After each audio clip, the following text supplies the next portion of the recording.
Welcome to the Sleep Dives channel. We're diving right back into Donna Meadows' masterpiece, Thinking in Systems.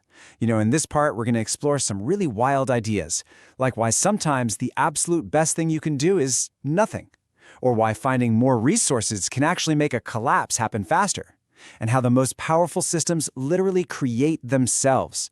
We're going to jump from some simple system traps to the really big concepts of resilience and the incredible power of self-organization. Okay, so here's our roadmap. We'll kick things off with the really counterintuitive trap of delays. Then, we'll see how that plays out on a massive scale with limits to growth, first with non-renewable stuff, then with renewables. After that, we'll get into the real secret of a system's survival, resilience.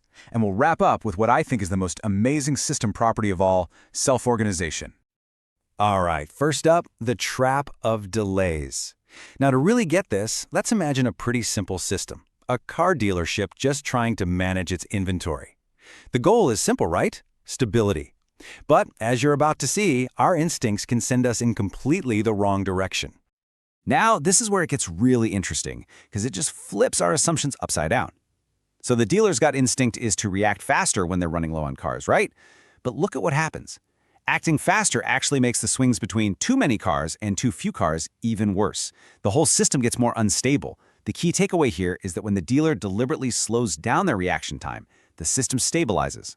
The wild swings get dampened, and the inventory just smoothly finds its new balance. Meadows has this perfect phrase for this situation: high leverage, wrong direction. It means the dealer found a lever that has a huge effect on the system, their reaction time, but their intuition is telling them to pull that lever in the exact opposite direction of what's actually needed for stability. It's a classic system trap.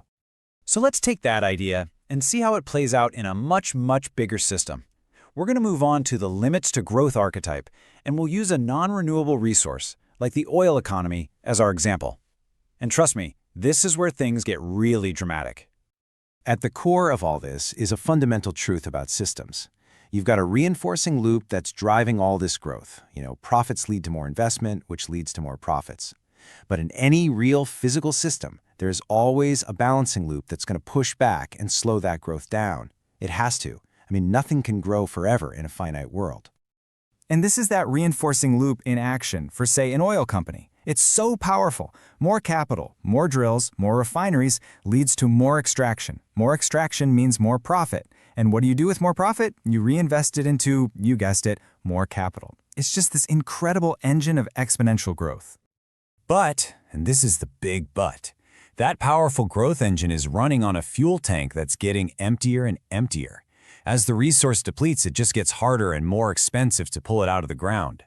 Eventually, the costs to just maintain all that capital start to overwhelm the profits you're making. Investment stops, and the whole system collapses. And it often happens surprisingly fast, long before the resource is even close to being empty. So the obvious question comes up, right? What if we just find more? What if we discover the oil field is twice as big as we thought, or maybe even 4 times bigger? Surely that fixes the problem, doesn't it? Well, the answer is kind of shocking. With that engine of exponential growth roaring at full speed, every time you double the resource, you only add about 14 years to the lifetime of that industry. It's just a reminder that the higher and faster you grow, the farther and faster you have to fall. Okay, so that's a non-renewable resource. But what about a renewable one? Let's switch gears and look at a fishery, where the resource, the fish, can actually regenerate. This completely changes the dynamics, but it also introduces its own set of dangers. Now, in theory, this kind of system can be perfectly sustainable. The fishing fleet can grow right up to the point where the number of fish they catch perfectly matches the number of new fish being born.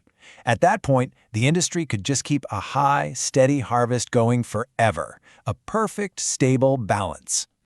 But then, we introduce progress.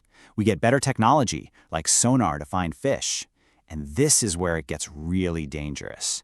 Just a slight improvement in tech can throw the whole system into these wild oscillations.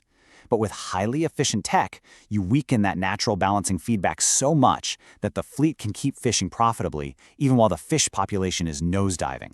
This leads straight to overshoot and then a total collapse of both the fish and the fishing industry itself.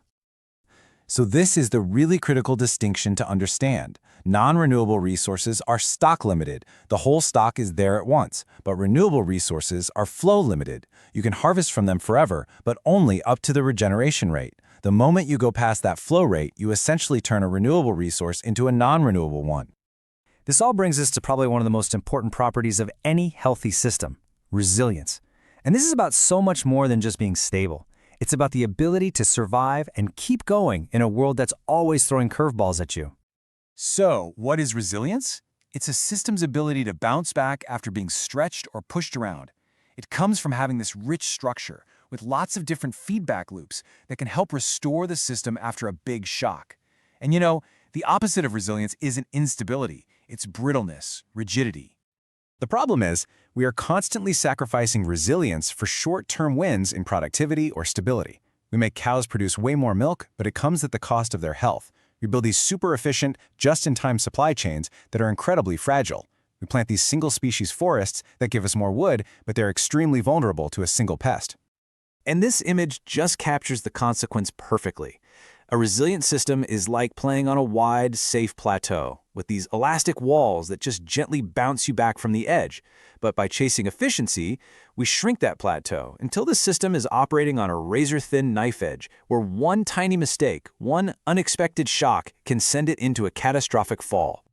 And that brings us to our final stop, which is the most profound and frankly kind of magical property of complex systems: their ability to self-organize. This is how systems create structure and complexity, seemingly out of thin air. The biologist Ludwig von Bertalanffy really understood how important this was. He saw that evolution wasn't just a string of random accidents. No, it was governed by real, definite laws. And he believed that understanding those laws is one of the most important things we have left to do. So self-organization is this amazing capacity of a system to learn, to diversify, to evolve. It's how a single fertilized egg can turn into a complex human being. It's how life itself branched out into millions of different species. You could say it's the most creative force in the entire universe. So, how do we actually apply this stuff? Well, first, whenever you see that rocket ship of exponential growth, train yourself to immediately look for the limits. Second, start managing for resilience, not just for efficiency. Build in some buffers, some redundancy. And third, learn to nurture self-organization. Don't try to control everything. Instead, create the conditions for creativity and evolution to just happen. Okay, let's sum it all up. Delays are powerful levers, and reacting faster can actually make things worse. All physical growth is going to hit a limit, and exponential growth just gets you to that limit a whole lot faster. Remember, don't sacrifice long-term resilience for short-term efficiency. And finally, you have to respect and encourage the incredible ability of systems to organize themselves. And that leaves us with one final question to think about. I want you to take a look at the systems in your own life, your job, your health, your community. Where might you be operating on that knife edge? Where are you sacrificing the long-term ability to bounce back just for the sake of short-term productivity? It's a really vital question to ask yourself.